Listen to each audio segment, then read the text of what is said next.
নতুন বছরের শুরুতেই কি তবে বড় কোনো ধাক্কা আসতে চলেছে?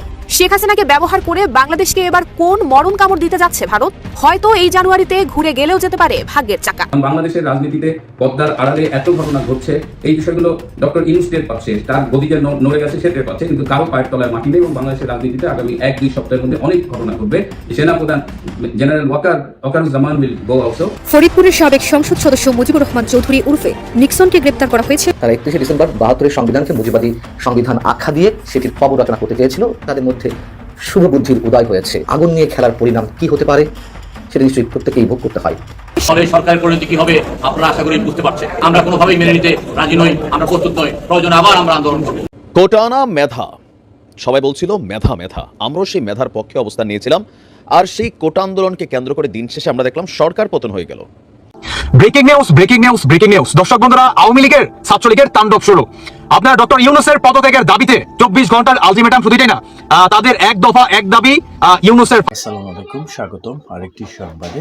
যারা আমাদের এই চ্যানেলে নতুন আছেন অবশ্যই ভিডিওটিতে একটি লাইক দিন, চ্যানেলটি সাবস্ক্রাইব করুন। বর্তমান দেশে পরিস্থিতির পরিপ্রেক্ষিতে দেখিয়ে দেওয়া সেই ভিডিওটি। দর্শক বন্ধুরা, আওয়ামী লীগের ছাত্রলীগের তাণ্ডব শুরু। আপনার ডক্টর ইউনূসের পদত্যাগের দাবিতে 24 ঘন্টার আলটিমেটাম শুধু এটাই না, তাদের এক দফা এক দাবি ইউনূসের ফাঁসি চাই। এই ধরনের একটা তাণ্ডব কিন্তু রাজপথে আপনার বাংলাদেশ ছাত্রলীগের। আসুন একটা ভিডিও দেখাই। Treasure Kuwait Lot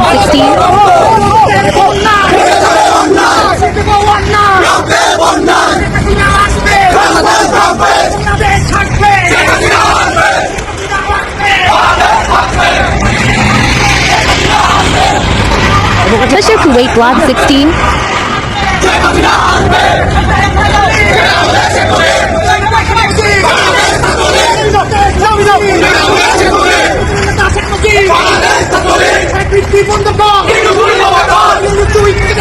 শুধু যে মনে করেন ছাত্রলীগ নামছে তা কিন্তু না, বাংলাদেশের প্রতিটি জেলার মানুষ আনাচে কানাচে থেকে ইউনূসের পদত্যাগের দাবিতে আপনার রিস্কাওয়ালা থেকে শুরু করে আপনার একদম হাই সোসাইটির মানুষ থেকে শুরু করে সবাই এই আন্দোলনের শরিক। এবং সবার এক দফা দাবি, ইউনূস তুই পদত্যাগ কর, বাংলাদেশের মাটি রক্ষা কর। মানে ইউনূসের পদত্যাগের দাবিতে বাংলাদেশের বর্তমান আওয়ামী লীগের তাণ্ডব রাজপথে শুরু। আসুন আপনাদের আমি আরো একটা ভিডিও দেখাই।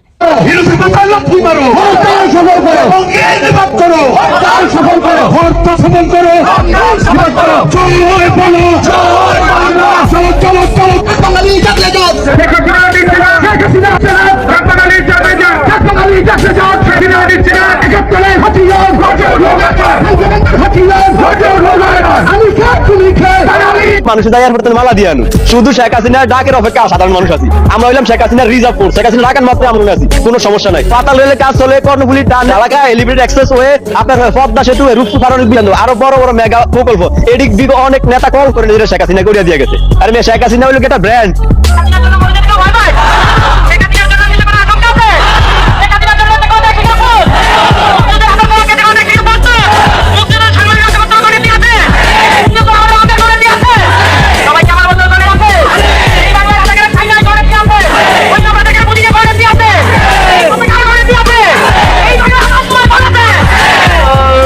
দেখলেন তো, শুধু এটাই না ভাই, বর্তমান প্রতিটি শ্রেণীর মানুষ এই সুদখোর মানে তিনি তো সুদখোরই, তার এনজিও কোম্পানি এটাকে তো সুদই বলে। তো আমিও বলি, তো এই সুদখোর ইউনূসের বিরুদ্ধে বাংলাদেশের প্রতিটি শ্রেণীর মানুষ কি কথা বলতে শুরু করেছে এবং তার পদত্যাগ দাবি জানাচ্ছে। এবং অনেকে ইউনূসের ফাঁসিও চাচ্ছে। কেন চাচ্ছে এবং এই ফাঁসির দাবিটা কারা জানাচ্ছে? যাদের নাকি আপনার আত্মীয় স্বজন হারা হয়েছে, যারা নাকি বাবা হারা হয়েছে, যারা নাকি তার স্বামী হারা হয়েছে, যারা নাকি সন্তান হারা হয়েছে, তারা এই ইউনূসের ফাঁসির দাবিতে রাজপথে ঢাকা আজকে।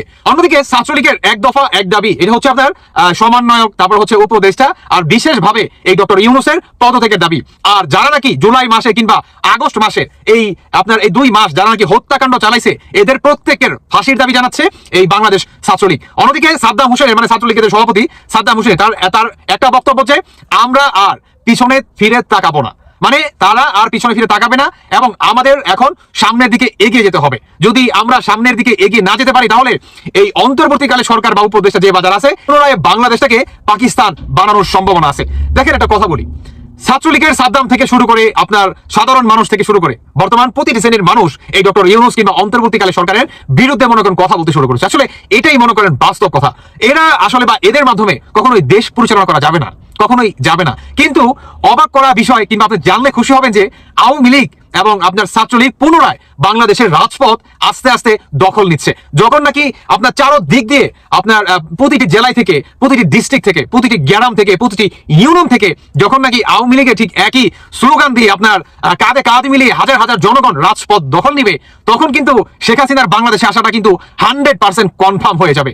অন্যদিকে আপনার কালকে ডোনাল্ড ট্রাম্প তিনি শপথ নিয়ে আপনার ক্ষমতায় বসতে যাচ্ছে এবং সেখানে আওয়ামী লীগের জন্য একটা বড় একটা খুশি সংবাদ আসলেও আসতে পারে, এই ধরনের কিন্তু একটা গুঞ্জন কিন্তু শোনা যাচ্ছে। উল্টো দিকে ডক্টর ইউনূস পড়ছে মহাবিপদে, সেটি হচ্ছে আপনার জাতিসংঘ থেকে আপনার রাষ্ট্রদূত আসছে আমাদের বাংলাদেশে, সেখানে ডক্টর ইউনূস কিংবা সমন্বয়কারী কিংবা উপদেষ্টারা কেউ কোনো কথা বলতে পারতেছে না। এবং আরেকটি মজার বিষয়, কোনো মিডিয়া এই নিউজটাকে প্রচার করতেছে না, কারণ এটা বারণ করা আছে। যদি প্রচার করে তাহলে আওয়ামী লীগের যে বাংলাদেশের আনাচে কানাচে যে সমর্থক আছে তারা সবাই কি রাজপথের উদ্দেশ্যে রওনা করে দিবে, এবং এটা যাতে না হয় এটার জন্যই কোনো মিডিয়া এই নিউজগুলা প্রচার করতেছে না। তাই আমি সবার কাছে রিকোয়েস্ট করবো আপনারা এগুলা বিশেষভাবে বেশি বেশি করে আপনারা প্রচার প্রচারণা করেন।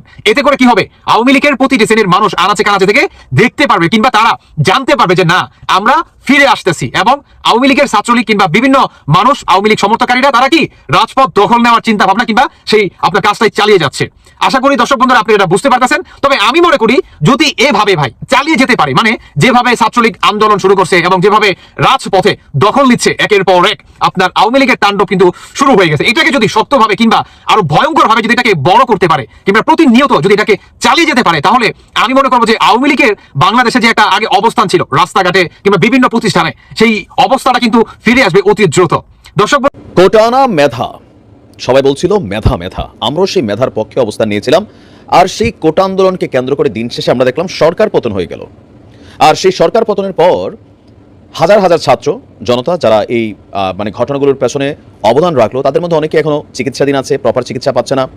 আবার অনেকেই আপনার কি বলা যায় মারা গেছে, তাদের পরিবারগুলো ঠিকমতো অর্থনৈতিক সচ্ছলতা এখনো ফিরে পায়নি। বা এর মাঝখানে অনেক ছাত্রের কপাল খুলে গেছে, মন্ত্রী এমপি একটা প্রধানমন্ত্রী লেভেল অফ পাওয়ারে তারা ঘুরছেন, সবকিছু পজিটিভ দেখছেন, রাজনৈতিক দল তৈরির চেষ্টা করছেন, এমপি হবার স্বপ্ন দেখছেন। কিন্তু অপরদিকে যে আন্দোলনটা ঘিরে এত কিছু ঘটে গেল, সেই কোটা কি বিলুপ্ত হলো? আবার সেই কোটাকে সামনে আনার পরে আজকে আমরা মেডিকেল ভর্তি পরীক্ষার রেজাল্টটা নিয়ে কথা বলছি, আমরা দেখলাম গতকালকে আবার বৈষম্য বিরোধী ছাত্ররা এই কোটা নিয়ে একটা আবার মানববন্ধন করলো। মানে আমার কাছে মনে হয়েছে এটা একটা ফাইজলামি ছাড়া আর কিছুই না। কেন ফাইজলামও বললাম, যে এই কোটা মেধা আন্দোলন থেকে সরকার পতন ঘটলো, এখন সরকারে তো এই মেধার লোকেরাই বসে আছে, তাই না? তো তাহলে 24-25 শিক্ষাবর্ষের ভর্তি পরীক্ষার যে ফলটা প্রকাশিত হলো, সেখানে দেখলাম আমরা কোটার প্রাধান্য শেখ হাসিনা সরকার যেমন রেখেছিল ঠিক তেমনই আছে। তাহলে প্রশ্ন হচ্ছে যে কোটা আন্দোলনকে একটা বাহানা ছিল? অনেকে প্রশ্ন তুলছেন, ছাত্ররাও ব্যাপক পরিমাণ ক্ষোভ প্রকাশ করেছেন, কারণ 70 নাম্বার মার্কস পেয়েও একজন মেডিকেল শিক্ষার্থী মেধার ভিত্তিতে সে চান্স পায়নি, কিন্তু কোটাতে 41 নাম্বার মার্ক পেয়েও কেউ কেউ ডাক্তারের সুবিধা পেয়ে যাচ্ছেন। দর্শক, দেশের সরকারি বেসরকারি মেডিকেল কলেজের আজকে গতকালকে সম্ভবত রেজাল্টটা প্রকাশ করা হয়েছে। সেখানে আমরা দেখছি যে পাশের হার 45.62%। অংশগ্রহণ করেছিল 1,31,729 জন পরীক্ষার্থী। মোট 60,095 জন ভর্তি পরীক্ষায় উত্তীর্ণ হয়েছেন। ফলাফল বিশ্লেষণে আমরা দেখছি যে 24-25 শিক্ষাবর্ষে এমবিবিএস ভর্তি পরীক্ষায় আপনার 100 নম্বরের মধ্যে 70 নম্বর পেয়েও সরকারি মেডিকেল কলেজে ভর্তির সুযোগ পাচ্ছেন না হাজার হাজার শিক্ষার্থী। অন্যদিকে ভর্তি পরীক্ষায় 41 থেকে 46 নম্বর পেয়েও আপনার 2.5 শতাধিক বিভিন্ন শিক্ষার্থী তারা বিভিন্ন মেডিকেল কলেজে ভর্তির সুযোগ পেতে যাচ্ছেন। মূলত মুক্তিযোদ্ধা কোটা সহ বিভিন্ন কোটা সংরক্ষণের কারণে অনেক বেশি নাম্বার পেয়েও বিপুল সংখ্যক শিক্ষার্থী সরকারি মেডিকেল কলেজে ভর্তির সুযোগ পাবেন না। এটা নিয়ে তো শেখ হাসিনা বলছিল যে মুক্তিযোদ্ধার নাতিরা কোটা পাবে নাকি রাজাকারেররা পাবে, তখনই তো আওয়াজ উঠছিল আমি কে তুমি কে, রাজাকার রাজাকার। তারপরে ঘটে গেল সেই জুলাই আগস্ট বিপ্লব। তারপরে আমরা দেখছি যে এই ছাত্রদের ইস্যুগুলো কোথায় গেল, কেন এখনো সেই কোটার সুবিধাই রয়ে গেল? তাহলে মেধাওয়ালারা যারা রাস্তায় নামলো, মারা গেল, আহত হয়ে আছে জনতা, তো এরা কি ভাই সবাই মূলা পাইলো? কারণ কি আমি এটা টলারেট করার সুযোগ নেই, এই কারণেই এই মুহূর্তে সরকারের প্রত্যেকটা সেক্টরে এই মেধার সরকার বৈশা আছে। তাহলে কেন এটা রেজাল্টের মধ্যে এখন এটা চলে আসলো? আর বৈষম্য বিরোধীরা মানববন্ধন করবেন কেন? আপনারা, সরকার তো আপনাদেরই। আমরা দেখছি যে আপনার স্বাস্থ্য শিক্ষা অধিদপ্তর বলছে দেশের 57টি সরকারি মেডিকেল কলেজে মোট 5,380টি আসনের মধ্যে মুক্তিযোদ্ধার পুত্রকন্যা নাতিনাতনিদের জন্য 269টি এবং পশ্চাৎপদ জনগোষ্ঠীর জন্য 39টি আসন সংরক্ষিত। সাধারণ আসনের মধ্যে বিভিন্ন বিভাগের জন্য নির্দিষ্ট সংখ্যক কোটা রয়েছে। মেডিকেল ভর্তি পরীক্ষায় পাশ হচ্ছে 40, 5 নম্বর পেয়েই মুক্তিযোদ্ধা এবং পশ্চাৎপদ জনগোষ্ঠীর উপজাতি শিক্ষার্থীরা সরকারি মেডিকেলে ভর্তির জন্য নির্বাচিত হয়েছেন। মুক্তিযুদ্ধ কোটায় সব মিলিয়ে আসন রয়েছে 269টি, পাশ করেছে 193টি। তাদের তথ্য যাচাই করা হবে ভর্তির জন্য চূড়ান্ত মনোনয়ন দেওয়ার আগে। এখন আমরা যদি দেখি যে এই বিষয়টা নিয়ে তারা বলছেন, এখন কি বলা হয় যে আপনার মেডিকেলের যারা ছাত্ররা আছেন মেধার তালিকা যারা এখানে চান্স পাচ্ছে না, তারা বলছে যে ভাই মানে ছাত্র জনতার অভ্যুত্থানের পরও কোটা বহাল রাখার সিদ্ধান্তটা আসলে কেমন হলো? সার্জিস বলছেন ভর্তি পরীক্ষা এখনো কিসের কোটা, আজ থেকেই এই শোষণের শেষ হতে হবে, ফুল স্টপ, আন্দোলনে নেমে যাও, ডাক দাও সবাই রাজু ভাস্কর যায়। তোমাদের এই স্টেটাসে আসলে সাধারণ ছাত্ররা কি পেলো? তোমরা মন্ত্রী এমপি বিভিন্ন জায়গায় গাড়ি টাড়ি, ভাই ভালোই তো, যে মানুষের দরকার নিজে দেখ, মানে লাইফটা এনজয় করছো। এখন যে মেধার জন্য এত কিছু হইলো, তো সেই মেধার মূল্যায়নটা কোথায় রইলো? কোটার সুবিধাটা কেন রয়ে গেল? তোমরা এটা নিয়ে কি ভূমিকা রাখছো সরকারের মধ্যে? তোমরা তো দেখছি ভাই সারা বাংলাদেশে রাজনৈতিক দল গঠনের উদ্দেশ্যে দৌড়াচ্ছ, টিম তৈরি করতেছো, এমপি হওয়ার স্বপ্ন দেখতেছো, ইঙ্গিত দিচ্ছ, ইশারা দিচ্ছ, কিন্তু যেটা হওয়ার দরকার ছিল সেটা কেন হলো না? এটার জবাবদিহিতায় এই সমন্বয়কদের কি করতে হবে, সরকারকে না। কারণ সরকারকে তারা নিয়োগ দিচ্ছে, সো যারা মালিক, এখন মালিকরা কেন এটা সম্পর্কে অসচেতন? আমি বলছি যে ছাত্ররা, এই যে সমন্বয়করা, তারা এখন আর ছাত্র নাই কেউ, তো ছাত্রদের প্রতি ফিলিংসটা তাদের কতটুকু থাকবে সেটাও জানি না। তো তারা কিন্তু আসলে যত দিন যাচ্ছে ততই মানুষের কাছে সমন্বয়ক শব্দটাও নেগেটিভিটিতে পরিণত হচ্ছে। ছাত্রদের মধ্যে যে ঐক্য ছিল সেটা বিভাজিত হয়ে গেছে।